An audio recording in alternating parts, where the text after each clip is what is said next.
Everyone wants more money, but most of us weren't taught how to create an abundant life. That's where the law of attraction, manifesting success stories show comes in. If you are ready to have more money, create more freedom, and experience more fun, turn the volume up.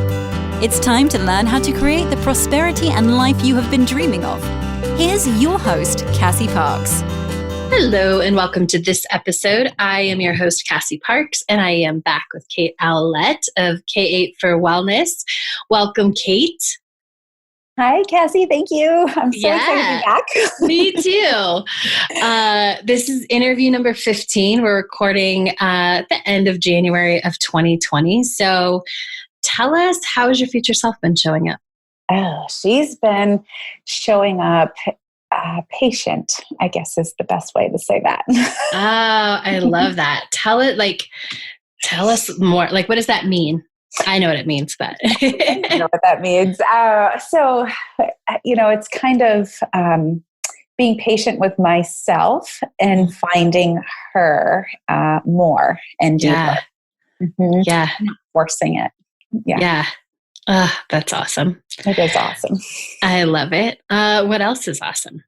Oh, I've got some new clients. I've got a new Jeep. Yay, we're going to talk about that. Yes. Just lots of some pretty cool people on my podcast of, in the industry, the leaders, what have you. That's unfolding really well. Just the shift in me, myself, and who I am has been huge too. And that's exciting and awesome. So, yeah, lots of good stuff. Yeah. What's the biggest example of how you shifted who you are? The biggest example is more of, I know that because when we've talked about this in other podcasts, but the salesperson in me was the driver and the how all the time. And I have not had that in a long time. Yes. Which has been great. Yes. It has been great. And anytime I catch myself saying should, could, I was like, nope, let's just walk away from that. I look at it as still as an inspirational hit, like a whisper, but I don't do anything with it. Right. Yeah. Oh, that's awesome. So, inspirational hit, wisdom, or whisper. Okay, so this is fun because I've been asking a lot of people this. I like to just help people explain all the different ways. So it comes in and you look at it but you let it go. Is that what you're saying? Yes. Yeah. Yep. Yeah, because it seems exciting at the time and it came out of nowhere. Like when it pops up, I'm not even remotely doing anything that has to do with work. Yes. Or I'm usually out doing something fun, or I'm in the middle of doing something fun and it hits me. It's almost like really loud in my head. Yes. Yes. Like, oh, that's cool. And then I just let it go. And so it's kind of interesting. And I don't say, oh, I should do something with that, or how am I going to make that work? I just say, oh, that's pretty neat. And I just kind of let it go and let it simmer. Yes, which is awesome. And it's total LOA. Like when the whispers like it's for us to say yes to versus us to do anything with. Yes. Right? When it's like, oh, yeah, huge event like this. It's like, yeah, I want that. Yes. Just like yes or no. And often, almost always when it's a whisper, it's like yes. But it's really just about saying yes and not starting to, and not doing anything. Yes, not forcing it. Yeah, not forcing it, not like just saying, yep, I want that.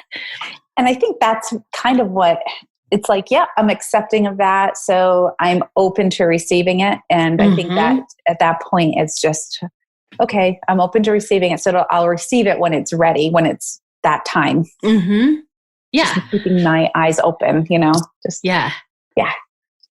I love that. That's so awesome. Let's talk about your Jeep. Oh, yes. Let's, please.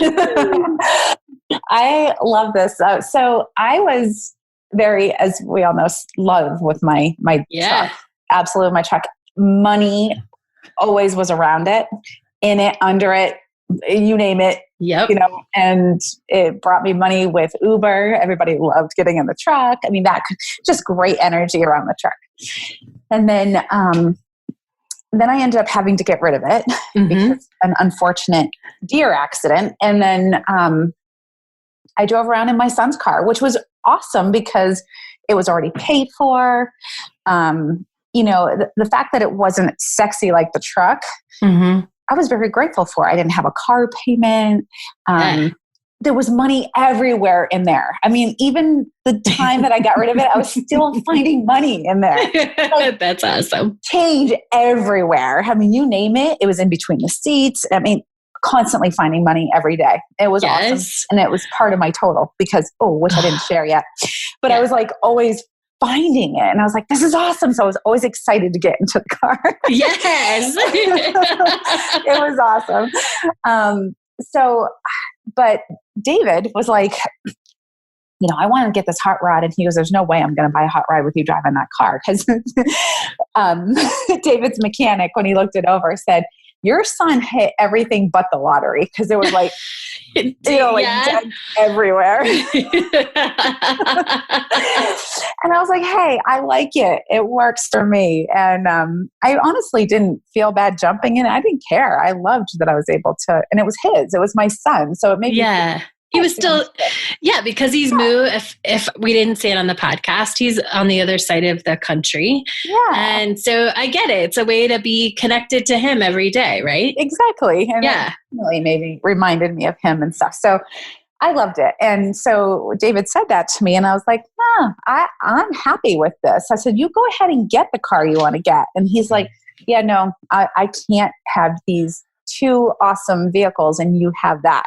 It's just not happening. And I was like, okay, whatever. You know, I just kind of let it go. And I can't remember what we were doing, but he was like, well, if you were to pick a vehicle, what would you go for? And I was like, I don't know. Like my first instinct was the truck, another truck. And I was like, you know, I can't do that. I feel like every time we would drive by a lot, we'd go look at them. And I was like, I feel like I'm cheating on my truck. He was laughing about that. And I was like, you know, I've always wanted a Jeep since I was younger. And when I bought my truck, that was what I was going to say is when I was there, I was like looking at Jeeps and a truck. And I was between the two. And I ended up going with the truck instead because David had just gotten one too. And I loved how it felt. And I loved everything about it. So I was like, I'll just go with another truck. So that's why I got the truck. So then I was like, you know what, let me start looking at the Jeeps. And so I looked at the very first Jeep I looked at was a white Jeep. And I was like, oh my God, this is like the one I drove with Cassie in Arizona.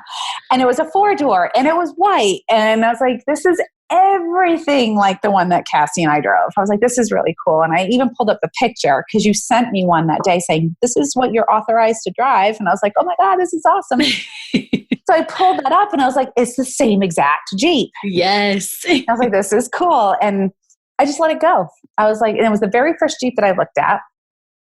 And then we looked at the other ones because I'm attracted to black vehicles. I love black vehicles. So I didn't even think the white one was, you know, an option. And so 2 weeks we were just kind of like looking around. And then I was like, oh, this is pretty cool. And so I thought we were just looking. I didn't think it was anything other than that. And then we went back to the original spot. Oh, and David had one brought up from Connecticut and they shipped it for free for us to look at. Oh, wow. Yeah. And the thing was not as good as it looked on the pictures. So we're like, yeah, nope, not going for that. And he goes, wasn't there a white one on this lot that you liked? And he goes, not that you like white, but you really, you know, he said, let's just go look at it. So I looked at it and I absolutely fell in love with it. I was like, oh my gosh, I do. I love this better than the black one. It's like, this is awesome. And of all the Jeeps that were on the lot, I loved the white one. He's like, let's just take it for a test ride. I was like, okay. And so we did. And I was like, oh my God, this thing is so fun. And he's like, well, do you want it?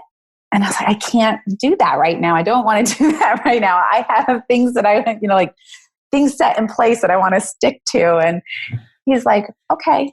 And next thing I know, we're in there and we drove away with the Jeep.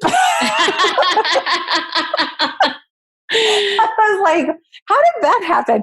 What's even more exciting is I talked to my son. I went because when we were there, I don't know if you've ever dealt with CarMax, but they're a really cool company.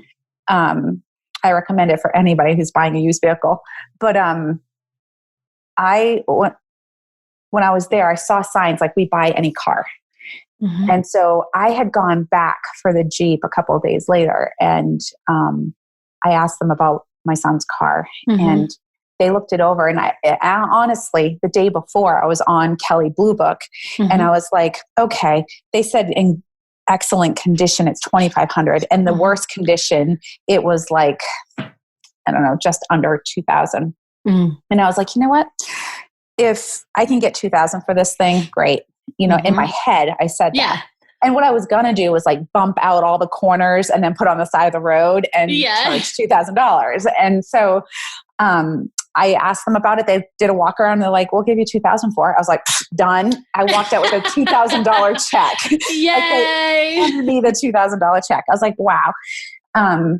But yeah, just everything about that car experience was everything that I ever wanted to experience. Like nobody was breathing down my neck. They let me walk the lot myself. They let me do all of that myself. And then when we sat down with them, it was quick in and out. It wasn't a bunch of BS that you usually deal with car buying. And the only thing that I loved is, David even said to me, he's like, so what would you do? Like, what would the price range be? And this was exactly on the price range that I said. And it was even less, of a payment that I even wanted to do. So he helped me get the loan because I just don't have the funds to do that. So didn't have the funds to do that yet. And I do now. Yay! So he got me the loan and he, all of that stuff. So it was awesome. That was really cool that he was able to help me with that. Yeah. That's awesome. Yeah. It was so awesome. So it was exciting. It was all easy. It wasn't like forced, which I knew it was the right thing. And it just happened so fast and so easy. And then the same thing with my son's car. I said the same thing to him. It's like they just offered $2,000 for. He's like, wow, that's great. That's a good thing. So it was all good all the way around. Yeah. That's awesome. Yeah. It was a great experience. I love it. Yeah. So many questions about the Jeep. So how did it feel? Because when we first started, we've talked about this in interviews before in the first interview series, but it took us 3 or 4 months to actually get clear and even truck payment. I remember it was oh no, the car's this much. Oh no, the insurance this much. How did it feel to know and to be the person who is this is what I would spend. And so and there's a line, right? This is the monthly investment that I will make and hold that line. And first of all, know the line. And second of all, hold it. How did it feel to be that person? It felt awesome. It felt empowering. And the cool thing is that he was going to do the payments until I could take it over. He only had to do one payment. I took it after that. That's awesome. Yeah. And his intention was that he was just going to pay it all off anyway. And that was great too. I thought that was very sweet, but I was like, no, I can take care of it myself now. Yeah. But the fact that I know exactly what I wanted and the payment that I wanted to have, and it's less than the payment that I had set for myself, actually $100 less, which was awesome. That is awesome. Yeah. So because he has such good credit, his credit score bumped it down even more. So it was great. I was like, this is even more affordable for me. Yeah, more so than my truck. And it was the same year as my truck had very, very, very low miles on it. I mean, the truck, the Jeep, when we looked underneath it and did all this, it doesn't even have any rust on it. They took really good care of it. So I was really impressed. It's almost like having a brand new vehicle with how it's an older vehicle. It was a 2016. Yeah. So yeah, I was really excited with that and being able to say, okay, this is what I want to spend. This is what I would do. And I didn't have to haggle anything. It was already that price. And then, like I said, the payment was less. It felt good. When I went to do the truck, it didn't feel good. I was like, oh my God, I was panicking. Yeah. I didn't know I didn't know my costs. I didn't know, well, not my costs, but my bills. Right. Yeah. Like you didn't know your monthly investments, like what you have to pay every month. No, right? I had no idea. I do now, and it feels great. And actually, I started a new thing, and I didn't even get a chance to tell you this. I started a new thing. Each month, I have at the bottom of my ledger, I have what I made that month, and then I add it to overall. So now I'm having a running total. So I already know what I've made. Yes. Instead of waiting for taxes. Which is awesome. Yeah. Amazing. And congratulations for becoming that person that does her stuff, because that's a big deal. It is a big deal. And it is, because I think Michelle's story and mine really mirror each other. And I think that it's just one more step of having power and owning my life. Yes. Yes. So it feels good. It feels good. And I'm able to, just own up to, okay, this is mine. This is what I'm going to do. And it played out just as I said. Like I drew that line and it didn't go over the line, which was awesome. Yeah. Great. Yeah. Which is and for those listening, the key to that is you have to know the line, and you have to know it, not think you know it, right? Not guess it, but it has to be the line, right? And as I'm listening to you, so when you started this, because as you mentioned, like the Jeep was, if you've listened to the Future Self series from Arizona last year in 2019, I just got the Jeep and then put Kate on it. And it was I don't even know if I shared this, but they weren't supposed to let me put you on it because you weren't there, but the lady did it and whatever. And so that you could drive it. And I remember us going out and I'm like, you drive, like you get to practice, and when we were on our way to Whole Foods. Yep. And so when I saw this white Jeep, I was like, oh my gosh, it's such a symbol. Like we often, we do this every time we do the workshop. It's like bring something into your life that's your future self. And usually it's a little thing, not a car. But as you grow, right, it gets bigger. And it's like, there's the symbol every single day that's your future self. Yeah. Which is that's so awesome. Yeah. Go ahead. I was going to say, and it feels so good to get into. I'm just excited to jump into it every day. And even David says it. He's like, I like being in this. This is fun. He goes, I don't have to drive this. It's fun. Yes. So I think it's because of the energy that I have with it. I think that just makes it feel that way for him. It's just really fun. I can't even, that's the only word I can say is it's fun. I mean, I get excited to jump into it no matter where we go. It's like, let's take the Jeep. Let's do this. Let's do that. And I don't have to worry about the truck. I was worried about scratches. I didn't want anyone to dent it. And I was like, the Jeep looks badass if it's got scratches on it. If it's dirty, I don't care. Although I do keep it clean. Right. I don't care. The way that the Jeeps are built, it's very hard for you to get a door gang. It is, because they have like a natural, like, that's what I was thinking. I'm like, oh, they can't get to me. Yeah, exactly. I get parked close to here because they can't get like.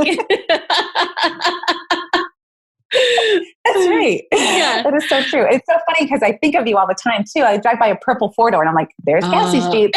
I got Cassie's Jeep for her. Here it is. Yes.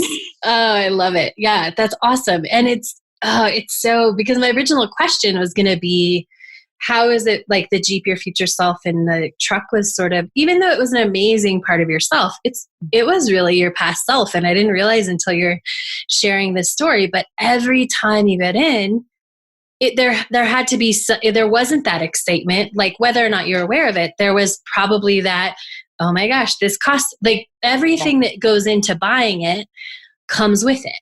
Yeah. And I think I want to take that a step further in that it happened, the crash happened after Arizona. And that's when I had that standstill of the fear of, or the resistance of stepping into my future self. I think that forced me to do that. get rid of the truck, get into the car to get the Jeep. I really honestly feel that that was part of the process. And even I'm still trying to figure out, because like I was telling you just before we signed on, you know, like doing my scripting, I feel like I'm 10 years past that now. And so I think I've stepped into it, but I've also moved past it really quickly. And doing that, I've noticed that I'm not in that standstill anymore, that resistance mode anymore. And it's just kind of, you know, I'm on the fast track. Yes. Yes. Here we go. Yes. And I totally agree. Once you open the door, I've been calling it the portal, like to your future self, you can't, it's messy when you, when you don't go through and when you don't stand in that, and things like that happen, like to force you, because it's like, no, this is what you said you wanted. And in order for that to happen, this has to shift. This has to go away. This has to happen. Yeah. Or you have to step in and you have to do it this way. Right. Yeah. And the funny thing is I got my big kitchen. That's one of the things that I, you know, have always been talking about. Yep. So I've moved past a lot of the stuff that my future self was like, wow, I already have all that. It's already here. And so I'm like 10 years past this now. You know, like I focus on that now. You know, it's kind of when you really sit and think about it, I was like, I had that realization. It was like a couple weeks ago. I'm like, so that forced me to get the Jeep. Because that's my future self. Yes. You know, it's interesting how that, and so the reason why I was thinking that is because I'm like, okay, who is my future self now? Because I'm already there. Like I need something, you know, to move me forward, even because I don't know what direction I'm going in, but I know I'm going forward. Yes. Yeah. I haven't quite connected with her fully yet. It's been a while. Yeah. And I think what you'll find as we sort of jump back into that process is that it's back to that deeper. It's not the forward. Yeah. And because that is really, I think that if I look back now that we're actually having this conversation, that was where, like with the forward stuff, like whenever it was the next step forward for her, it was pretty easy. But it's when we went to that deep, that workshop and all around Arizona was about the depth. And so when we went deep in her, that was where we sort of, it got a little bit of resistance. Yeah, it got scary. It got scary. It was scary. Totally scary. And that's because that was it last week. I pulled out your Manifest 10K book again. I was like, okay, this is how I'm going to reconnect and refocus on my future self, is doing this again until I can start working with Cassie again. Yes. So and it was just so funny that you sent that email out and I thought I had access to everything again. It was just like one right after. It was so funny how that just, it was, you're right, a future self glimpse. Like, oh yeah, I'm back working with Cassie again, and I've got access to all my Enchanted Circle stuff. And so, yeah, it was such a fun realization. Yes. And our future self gives us those things. And I love, like, now, in the past, would you have missed that? Like, would you have missed how important or how big or what the practice was of that? Yeah. And I don't think it would have been as, and all I have to say is thankfully nobody else was around, because it was like I found the penny. That's exactly what happened. I was like, oh my God. I was actually screaming. I was like, thank goodness nobody else was here, because we would have been like, what? They would not have gotten it. They would not have understood. I love it. Yeah, it was great. Oh, that's awesome. So cool. All right. Let's talk about your total. Yes, I have to share it. That's right. So it is $195,000, $195,105.90. Woo! That's awesome. It is awesome. It's so cool. That's almost amazing. At the 200,000 mark. Yes, I know. How does that feel? It feels awesome. I was like, oh my goodness. That's like, I am 5,000 away from that. Under 5,000 away. Under 5,000 away. which is amazing. That's going to happen in the next month. It is. I love it when we're like, yeah, it's going to happen in the next month. Of course it is. Of course. Yes. I love that.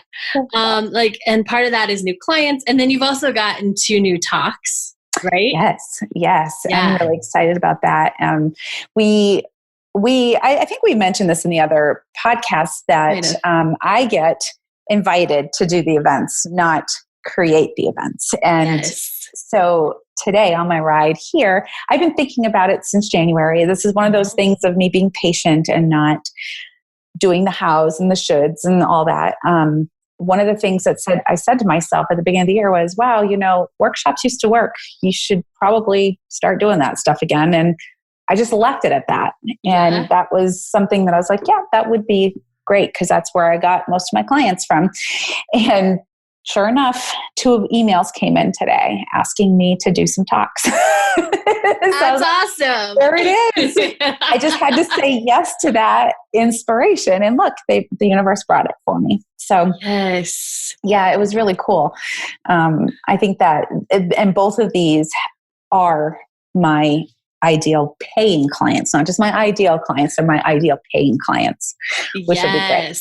Yeah. Yes. Say more about that for people who, I know what that means, but just talk a little bit about that. Yeah. So there are your ideal clients that are out there that are not ready to jump and pay and to sign up with you. And these guys or women that I'll be talking to are ones that will pay.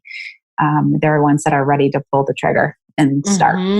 So there's definitely totally different. They're 2 total. And a lot of people don't see that when they say, my ideal clients. I was like, yeah, but are they your ideal paying? And they're like, oh, there is a difference to that. I was like, yeah, big difference. Yeah, I know. Difference. Yeah.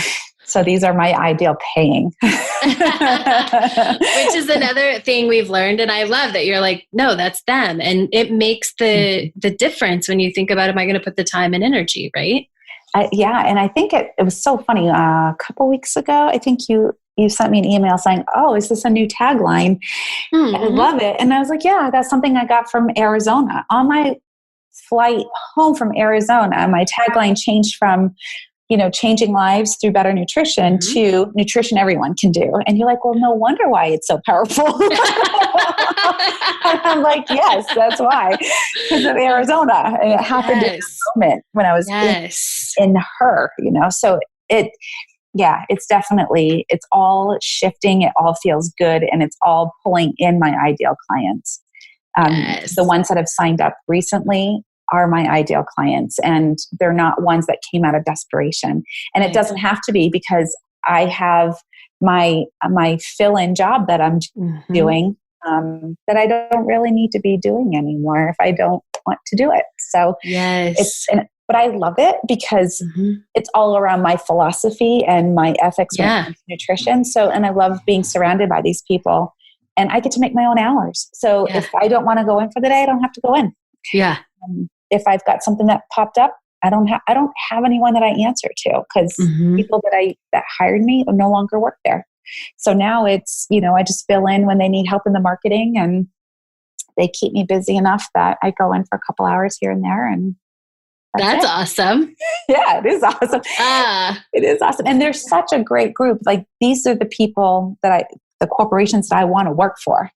So I'm using it as that space to see how I can fit in and how it would make sense for me to be like a wellness coordinator in there to offer a wellness program for their corporation. So it's just great for me in that aspect. So I'm grateful every day for that. And I say it every time I'm driving there. I say, I'm so grateful for this place. They're all about using local organic stuff, using clean stuff in their supplements. I'm just like, wow, this is really cool. Not that I'm a supplement person, but everything that their ethics around all of that is what I would want it to be. So it's pretty cool. It is very cool. Yeah. Yeah, really cool. I love it. Other awesome or things you want to make sure we capture in this interview? I'm trying to think of, there's so many things that have happened that like this company is covering most all of our costs actually for a race. And yay. super excited about. And I have a couple other races coming up that I only committed to 3 is what I did this year, because I put a hold on racing. Not even, I've just, the last 2 years, it's just like, oh, I want to do that race. And then I sign up day of. I used to sit on January and pick 3 race, like a race almost every month is what I used to do with the old me. And that was prior to injuries and all the stuff that I was doing. So I was like, okay, I'm just going to take them as they come. And this race, I am only going to be a team manager for, which I'm really excited about. Support crew, and I'm getting all the sponsorships and taking care of all the logistics for the team, which I love. And then I'm doing a 24-hour race with a team, so I don't have to ride the whole 24 hours, but we take turns. So there's 5 of us that are going to take turns. So I signed up for that one. That's the only race that I signed up for. So the one I did a couple weekends ago was out of the blue, and it felt good to just not have to commit beforehand. It's just I go by how I feel that day. Do I feel good? Don't I feel good? David was racing, so I was like, okay, I'll do it. It wasn't like I had to. So that feels good. Even moving everything into the intuitive stuff, into even my health, my personal health, it has been amazing too. Yes. Not just my business. I love that. Update us on the intuitive stuff from your health, because I think there's been a lot of shifts, and I can see it. Like when I see pictures, I'm like, oh, she's doing exactly what she said she wanted to do. Yeah. So last year when we did goals, you had mentioned to me, I didn't write any down because normally I would. And you said, okay, so what's preventing you from accomplishing these? I was like, well, nothing. So you said, okay, then let's not write them down. And one of the things that I had thought of and wanted to do was be competition ready by September. And that's when we were supposed to get together and do a photo shoot and all that. And so I was like, I was actually ready to do it at that point, but I'm even more so now because I've made more shifts in my nutrition, and something was talking to me about going carnivore, and I wasn't a meat eater. Right. Right. Like, that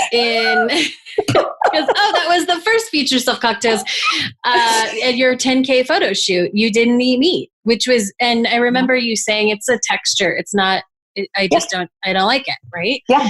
And so then when it's like, oh, I'm going carnivore, I was like, oh, this is cool. Like, let's hear about this. And it's just it's funny because a handful of my clients absolutely needed it. And I'm always that one that don't have your clients do something you've never done.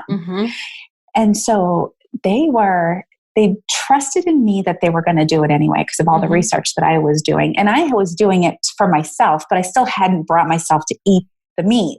And I think it was like 8 months of research and digging and doing all of that. And finally I said, okay, they've been doing it, I have to do it. And so I did. And talk about healing.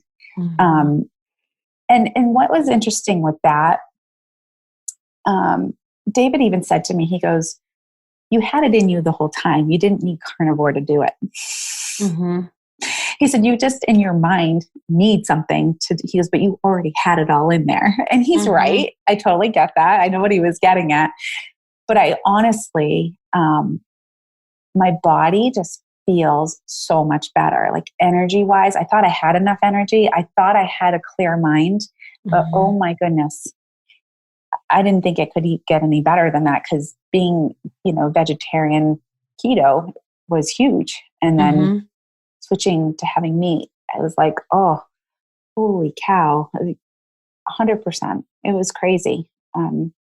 So I don't recommend it for everybody, but it's interesting that I'm able to intuitively, for myself and for my clients, the ones that I know need it, see profound changes when they do it too. And I know what they're going through now.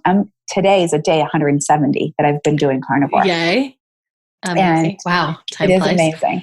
Yeah. Yeah. Time does fly. And and I don't think I'm ready to come off that. I'm keeping an open mind, just like I was when I first started it. I was just like, oh, I'm only going to do it for 60 days. And then after 60 days, I reevaluated. I was like, okay, do I want to continue or don't I? And it felt right to go. I went with what felt right inside. Yeah.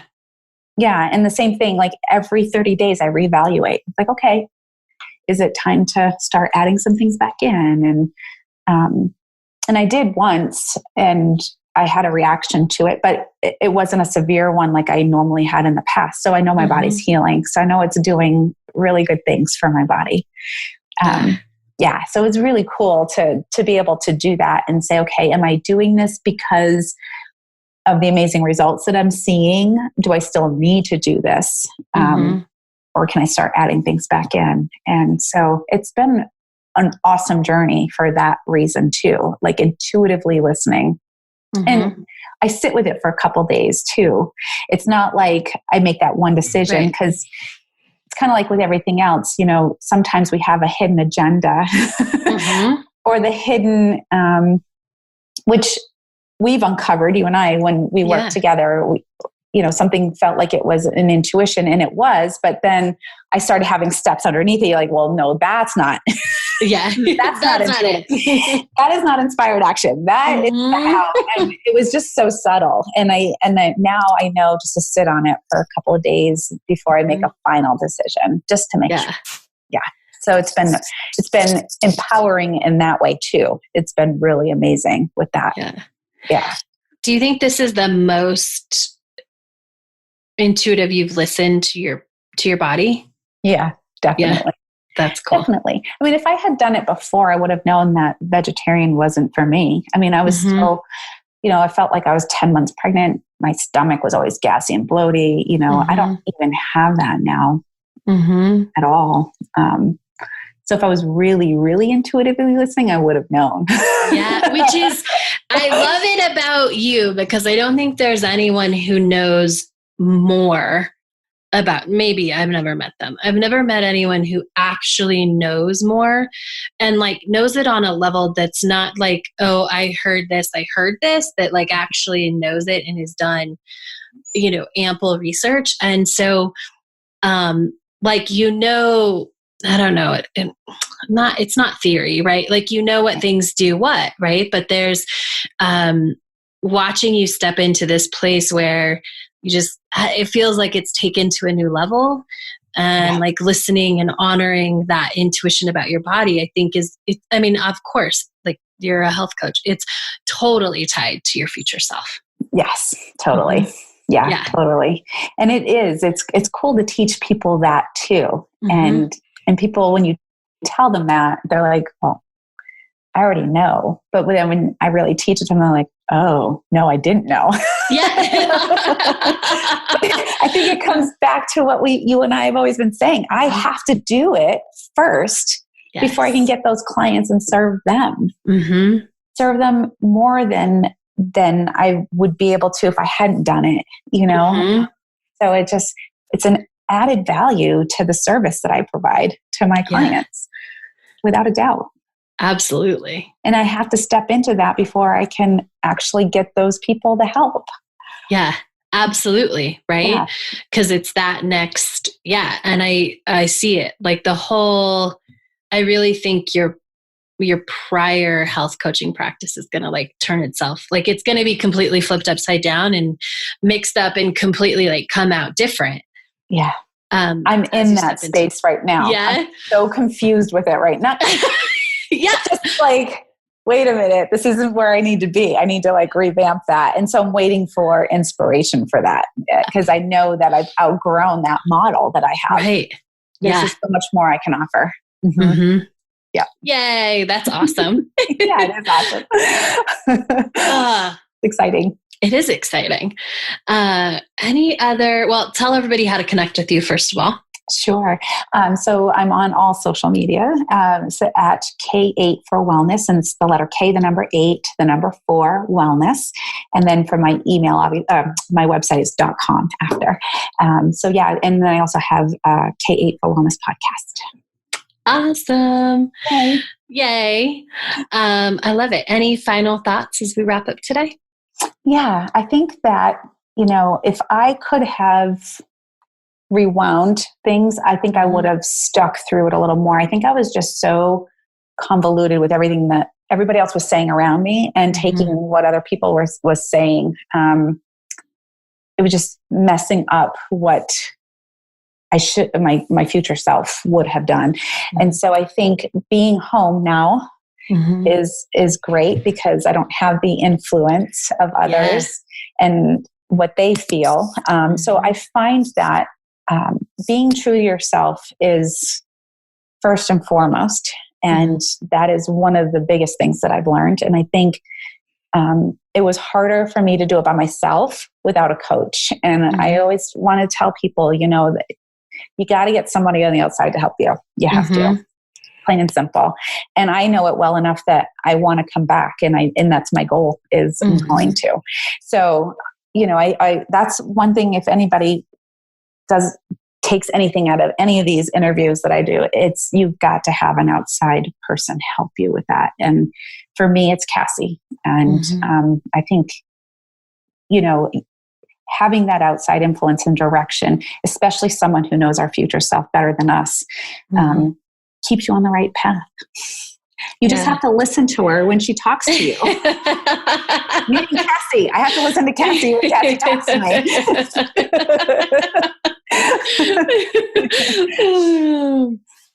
I love it. I thank you for everything that you do. And just, I think it's amazing the lives that you're helping us to create and to be, and to see that we can do it. So I think it's just amazing. So thank you for everything. You're welcome. Thank you for being here, and thank you for sharing this moment in your journey with us. It's so awesome to, the process and the journey is so important. And so thank you for sharing that. Thank you. And thank you all for listening. Make sure to come back and check out what's up in Kate's next interview. Thank you for joining us on the Law of Attraction Manifesting Success Stories show. To learn how to attract more money into your life, go to your favorite book retailer and order Cassie's book, Manifest $10,000.